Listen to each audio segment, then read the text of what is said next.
Pero nakita naman natin sa mga nakaraang araw kung anong mga pagpapalusot ang mga ginagawa ng ilan sa mga miyembro ng ating Senado. Hindi na makabalik. Nakakagalit Mas galit kami sa'yo, mukhang tuko. na parang ginagawa tayong tanga na hindi Tanga ka naman talaga, matagal ka ng tanga, Dilimaw, drag queen. Matagal ka ng tanga. natin alam, hindi natin naiintindihan kung ano ang nakasulat sa konstitusyon. Malinaw ang utos ng konstitusyon. Litisin na si Sara. Hello mga kadunatex, nako naman, hindi na makatiis si Dilimaw. Lumabas na sa kanyang lungga. Sinama pa yung mga NPA, mga drug supporters niya mga kadunatex.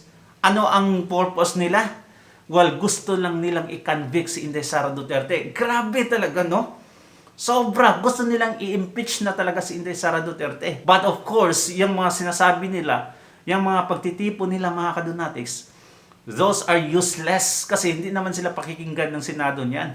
Pero little power lang binigay ka Dilimaw mga kadunatex. So, kala mo kung sino na. Grabe talaga, di ba?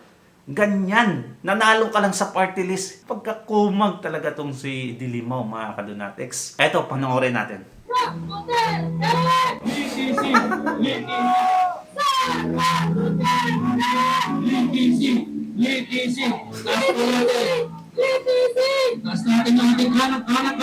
Tingnan niyo ang mukha ni Dilimaw. Nako naman. Ang iingay nila sa 125 million na budget mga kadunatex, confidential budget. Pero yung GAA, General Appropriation Act, na bilyon-bilyon ang nakulimbat, ang nawawala. Wala silang sinasabi. Kahit isa. Bakit kaya? Sabi pa ni Atty. Vic Rodriguez, busal yung mga bibig nila sa ganitong budget. Pero sa 125, sobra yung pag-iingay, pag-iiyak nila mga kadunatex. Ang 125, kaya? O ang mga Duterte yung pinupunteriya nila dito?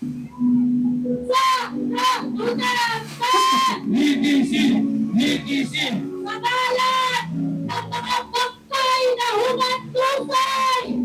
Sara Duterte! Litisin! Pangalan ng Ay, ang pitbull! Ay, ang pitbull! Tagboy ng pitbull, oh! Ay, nako! Sara Duterte! Litisin! Pangalan ng mga katangyaman! Pinagdong! Sara Duterte! Litisin! Pangalan! Ewan ko yung iba dito mga kadunatex kung alam ba talaga nila yung pinaglalaban nila or nabayaran lang talaga. Sarap talaga tanungin sa kanila, no? Yung General Appropriation Acts or GAA. Anong masasabi nila dito? Yung mga bilyon-bilyon na nawawala ang pera, yung sa PhilHealth. Bakit ang tahimik nila? Di ba? Grabe talaga. Sara Duterte! Litisin! Pangalan ng Parang mga abno lang talaga.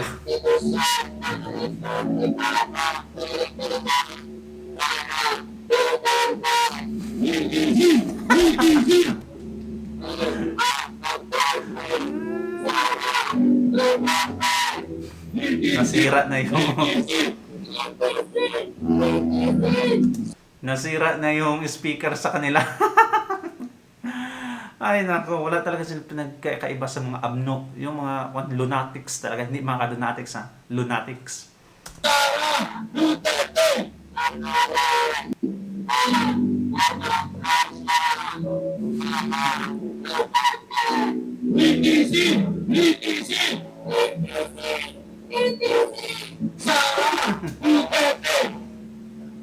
representatives. Ginawa na Ayan ng na. House of Representatives ang trabaho nila. Yung Grabe. Ay nako, hindi nga isa to sa mga pumirma mga kadunatis kasi wala naman tong sa pwesto. Pero siya yung grabe yung ingay. Parang hindi talaga siya makatiis na hindi sisimulan yung impeachment case mga kadunatis or trial. Ano kaya ang meron? Too personal para sa lokong pitbull na ito mga kadunatis. Too personal talaga. paggawa ng articles of impeachment tsaka yung pag-transmit sa Senado ng articles of impeachment. Ang bola ay nasa Senado na. Pero nakita naman natin sa mga nakaraang araw kung anong mga pagpapalusot ang mga ginagawa ng ilan sa mga miyembro ng ating Senado. Hindi na makabalik. Nakakagalit Mas galit kami sa'yo, mukhang tuko. na parang ginagawa tayong tanga na hindi Tanga ka naman talaga, matagal ka ng tanga, Dilimaw, drag queen. Matagal ka ng tanga. natin alam, hindi natin naiintindihan kung ano ang nakasulat sa konstitusyon. Malinaw ang utos ng konstitusyon. Litisin na si Sara, si VP Sara. Yung issue tungkol sa pwede pa ba? Kasi nga patapos na daw yung 19th Congress at susunod na yung 20th Congress. Pwede pa. Yes. At least umpisahan nila. Ang panawagan natin, umpisahan na ang paglilitis. Matapos mayan o hindi. Ihi na yan. Ay, nako. Dito sa 19th Congress, dapat umpisahan na. At uumpisahan ito sa pamamagitan ng pagko-convene mismo ng Senado bilang impeachment court. Manumpa sila bilang senator judges. Bago pa man gawin nila yung mga preliminary matters like issuance of the summons, tsaka yung pagpapasagot kay VP Sara as respondent, tsaka yung pre-trial, dapat manumpa muna. Kung Ay, nako, sarap talaga manumpa, oh. Numpa, ang sarap lang sampalin talaga yung mukha mo. Ito. pwede ngayong Sumpa kita. araw na, kung pwede ngayon na, Grabe talaga, atat na atat, hindi talaga makahintay. Ano kang meron mga kadunatics? Para bang natatain na talaga si Dilimaw? o kaya at the latest sa Miyerkules, June 11, mag-convene na kayo. Litisin nyo na si Parang mga heart attack na eh. VP Sara. Tingnan nyo yung ebidensya. Hindi yung ganyan. Grabe yung pagpapalusot nila. Sundan ko rin yung sinabi kanina ni Paeng na yung tungkol nga dun sa sinasabing timeline ni Senator Francis Tolentino. It is a joke. Ano yan eh? Lalong linoloko tayo eh. Inupuan nila ng halos 4 na buwan. Tapos sisiksikin nila yung proseso, yung proceedings. Imagine, bibigyan lang ng 2 araw ang prosecution, tsaka yung defense para magpresenta ng kanilang ebidensya. Ano yan? Kahit sino hong litigator, kung sinong abogado ang tanungin nyo na sanay sa mga kaso, sa mga trial, hindi po yan reasonable. Pinipilit nila yung ganyang. Ay, nakakasala talaga tayo mga kadonatics dahil sa ganitong mga tao, no? Hindi talaga makapagpigil na murahin itong mga ganitong tao mga kadonatics eh. Ay, nako. Dapat talaga express natin kasi magka-heart attack naman tayo. Parang si Dilimaw, express yung feelings niya. Ganyang schedule. Kasi nga, gusto nila yung para bang matapos ka agad. Para sa akin, nakakakaba yun eh. Kasi imagine 2 days lang. At to sinasabi pa, dapat daw 2 lang na articles of impeachment ang gawing subject ng trial. Dinidiktahan yung ating prosecution. 2 araw, ano ba? Sige, yaw-yaw pa mo. Sige, wala ka ng boses sa Senado. Kaya ayan, dyan ka na lang sa street because you belong in the street. Isa sigurong testigo lang ang pwedeng ipresenta sa 2 araw.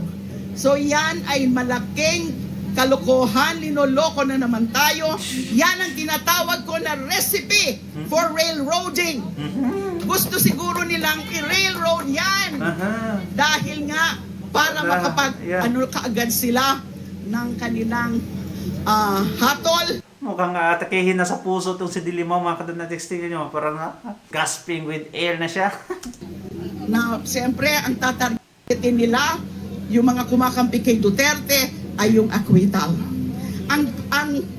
Ang panawagan natin ngayon, umpisahan na yung mga proseso. Matapos man yan o hindi, pwede pa po sa next Congress. Mali po yung mga interpretasyon nila Attorney Tolentino, nila Senator Tolentino at ni Senator Bato de la Rosa na hindi na daw pwede sa susunod na Kongreso. Wow, ikaw na lang. Mali po. So ngayon nakita natin, dahil maraming grupo na yung nagsalita, nag-issue ng mga statements, ayan, medyo tingnan natin kung anong gagawin na nila ngayon. They are already cowering, backing down. Ito nga ho, hanggang Miyerkules po, dapat ipatuloy-tuloy lang po ang pagkalampag natin Oh, sige, dyan kayo, wag na kayong umalis. Mas maganda nga, dyan na lang kayo palagi sa Senado. Huling, ano na lang po, isigaw po natin, litisin na si Sara Duterte. Ngayon na. Litisin si Oh, ang Sara dami. Duterte. Ang dami talaga nila mga kadanatis. Ang dami. Mga nasa 20. Ay, nako naman. Anyway, mga kadanatics, what do you think? Ano yung pinakamatinding mensahe mo kay Dilima? Please comment down below. And take care always, mga kadanatics. God bless you. Bye-bye.